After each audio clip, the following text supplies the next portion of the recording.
I'm not a lawyer, but I just read the 13-page court doc regarding Simon Gobadia, Porsha Williams' husband. His request for citizenship and child. Let me recap the details for you.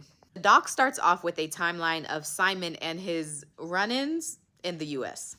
August 11th, 1982, Simon first comes to America. He overstays his visa and was declared deportable, but he decides to voluntarily leave on December 28th, 1985. In June of 1986, he comes back to America on a 6-month visa, and he again overstays his visa. In September of 1987, he gets arrested for bank and credit card fraud, and he pleads guilty to a felony offense. In January 1989, he's arrested for unauthorized use of a vehicle, and again arrested in May of 1990 for fraud. After that, immigration begins the removal process of Simon, but by January 1991, Simon has committed credit card fraud again.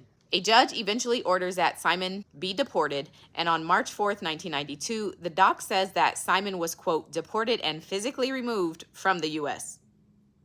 But years before this last deportation, on October 24th, 1988, to be specific, Simon applied to the Special Agricultural Worker Program, also known as SAW. And under this program, if approved, Simon would be granted temporary resident status, which would eventually convert to permanent resident status. So Simon applied to the SAW program, but he uses a different name and he doesn't include any of his criminal history. And his application is approved.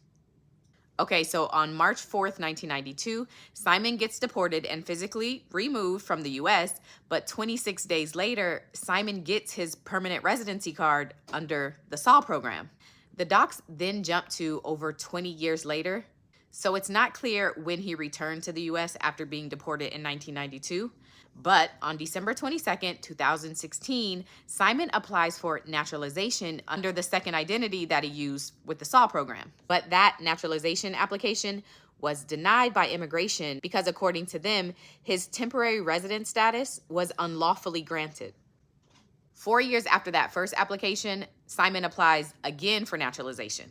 He gets an interview with immigration and again is denied because, according to them, both his temporary and subsequent permanent resident status that was given under the SAW program was not done lawfully because he used a different name and didn't include his criminal history. On October 24th, 2022, Simon requests a hearing on the denial. I don't know if he's persistent or delusional. On November 15th, 2022, his application for naturalization is again denied for the exact same reasons. 4 months later, he files a complaint with the courts asking for the denials to be vacated or reversed. And his reasons for saying that these denials need to be reversed are, number one, he says that immigration services have not raised any concerns about his permanent resident status for 3 decades.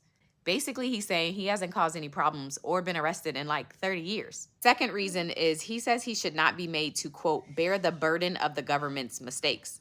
He said, y'all messed up, not me. And then he argues that immigration should have terminated his temporary resident status years ago. They had ample opportunity to revoke or terminate his temporary status, but since they didn't, the conversion of temporary to permanent was done legally and he should not be denied naturalization. After laying out his arguments, the docs say that, quote, the court finds petitioner's arguments to be unpersuasive. So his motion and case have been dismissed. Child, the new season of Real Housewives of Atlanta is coming, and you know who's back. I'll be watching.